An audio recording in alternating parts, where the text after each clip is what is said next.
Hello, I'm Michael Collier. In this book, you'll be reading about concepts of Earth, big ideas about mountain building and the formation of oceans, about plate tectonics and the formation of rocks. Exciting stuff. Sometimes, though, the ideas can be pretty abstract, too conceptual. When that starts to happen, I'd like to call time out and get back down to Earth. I'd like to take you to places that are great examples of the concepts you'll be studying. We'll usually be looking down from my plane, a great vantage point for studying geology. I admit it's not as good as being there in person, but maybe these field trips will whet your appetite for exploring on your own. Our first stop is the Grand Canyon. Let's sit down and head up to the rim. On this trip we'll have to go by boat instead of by plane. The Grand Canyon is a mile deep, carved by the Colorado River for 277 miles, from Lee's Ferry to the Grand Wash Cliffs. The canyon is light in shadow, detail in grandeur. It's 1,000 canyons, each one a finely cut facet chiseled from the most beautiful walls in the world. The canyon teases, beckons, seduces with its windsong and silence. It's home to poets, dreamers, and adventurers, a true home to geologists. This canyon is grand because here, more than anywhere else on Earth, a great slice of geologic history has been laid bare by erosion. Grain by grain, the Colorado is cut through the Kaibab uplift to expose rocks whose roots reach deep into the earth. It's impossible to look into the canyon and not ask, how did this come to be? And, is the process ongoing? John Wesley Powell was first to boat the Colorado River through Grand Canyon in 1869, drawn by the yawning blank areas on maps of his day. He and his 9 men came here to discover. They ended up fighting their way downriver, simply hoping to survive. We are 3/4 of a mile in the depths of the earth, and the great river shrinks into insignificance. We have an unknown distance yet to run, an unknown river yet to explore. What falls there are, we know not. What rocks beset the channel, we know not. Heretofore, hard rocks have given us a bad river, soft rocks, smooth water. A series of rocks harder than any we've experienced sets in. The river enters the granite.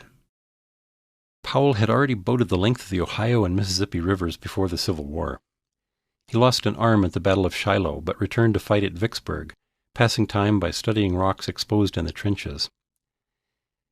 That same fervor and thirst for knowledge would carry him not once but twice through the Grand Canyon. Powell learned firsthand about hard and soft rocks by boating the Colorado River. He knew granite and sandstone, but 25 miles below Lee's Ferry, he mistook water-polished limestone for marble, naming this stretch Marble Canyon. He correctly surmised that most rapids on the Colorado were formed by boulders swept out of side canyons. Again and again he scrambled up from the river, carrying a barometer in his one hand to measure heights of the walls. The canyon brought out the best in Powell, a self-taught surveyor, geologist, and ethnographer who went on to become the director of the United States Geological Survey. Most rapids in Grand Canyon form when rocks fall into the river from the canyon walls. Boulders are flushed into the river from side canyons. The river flows over a fault.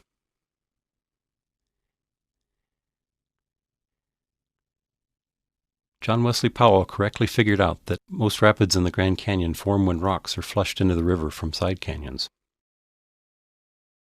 As wonderful as it is to be inspired by the color and texture and dimensions of the Grand Canyon, it's even more moving to understand the canyon's essence, its rocks, its sand, its water. As satisfying as it is to be a poet here, imagine what it's like to be a geologist. The Grand Canyon inspires one not only to revel in its beauty, but also to delve into its mysteries, the perfect intersection of art and science. Many geologists have followed in Powell's footsteps.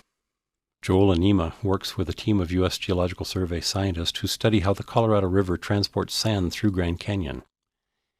In the biggest sense, the question matters because erosion and sediment transport are responsible for creation of the canyon. But the topic is also more immediately relevant because Glen Canyon Dam stands just upstream astride the Arizona-Utah border. The dam's reservoir, ironically named Lake Powell, trapped sediment that had previously been carried downstream. Deprived of that sand, beaches and bars in Grand Canyon are now shrinking, and life is more difficult for some plants and animals along banks of the river.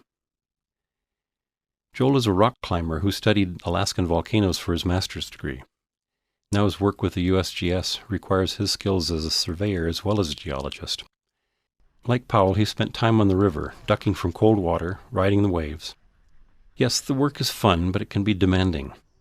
Joel and Tom Sable floated through Grand Canyon on the heels of a high flow released from the dam in 2013, documenting how sand is carried downstream by currents. They measured water flow, water quality, and sediment concentration. Their research requires a familiarity with technologies such as side-scanning sonar, water chemistry analysis, and underwater microscopy. Here they're working with samplers that measure sediment in the water and along the riverbed. Joel and Tom speculated about the balance between deposition and erosion of sand during the high water. Along the way, they measured deposits of other floods that had rushed down Kanab and National Canyons the previous summer. The job of USGS researchers like Joel and Nima is to ask questions about the Grand Canyon and then offer tentative answers called hypotheses that might explain what they observe. Real science begins when they gather and interpret data that can prove or disprove their hypotheses. Their research could eventually influence how operations at Glen Canyon Dam affect the beaches of Grand Canyon. To be effective in the long term, they also have to consider the implications of such phenomenon as drought and climate change. In a broader sense, they work at the crossroads of many interlocking worlds that we call Earth's spheres: the geosphere, hydrosphere, biosphere, and atmosphere. Geologists appreciate that these worlds of rock, water, life, and air are all connected and interdependent. The Grand Canyon is a geologist's paradise because there's so much that has already been studied here, and because there's so much left to learn, both within the canyon and throughout the rest of the world. All of geology's basic building blocks are here: igneous, sedimentary, and metamorphic rocks. Many different types of geologists have explored the canyon. Stratigraphers have studied layers of its rocks. Paleontologists examine fossils like bryozoa and crinoid stems. A structural geologist is faced with faults and folds that are exquisitely exposed within the canyon. And a geomorphologist studies how the walls and floors of the canyon erode and evolve. The canyon's greatest lesson, though, is an appreciation for the vastness of geologic time. The Vishnu Schist, the oldest rock at the bottom of the canyon, was created at the heart of a mountain range 1.7 billion years ago, a third of the Earth's total age of 4.6 billion years. Stacked above the Vishnu are progressively younger layers that span much of the Paleozoic, another 500 million years. Between the Vishnu and these Paleozoic layers lies the great unconformity, where 1 billion years of Earth history are missing. Best of all, even though they're invisible, you can imagine rocks that were deposited above the rim during the time of the dinosaurs 150 million years ago, layers that are now eroded and gone. Geology lets you see layers even though they are no longer present. So much time. Even though the building blocks were laid down a long time ago, the Grand Canyon itself wasn't carved until just a few million years ago, hardly any time at all when seen through a geologist's eyes.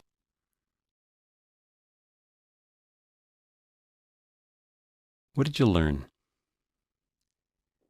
Beaches in Grand Canyon are threatened by loss of sediment in the Colorado River, too much sediment from side canyons.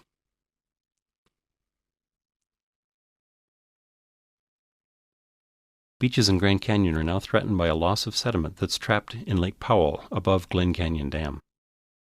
You're interested in learning about geology? I don't think you'll be disappointed.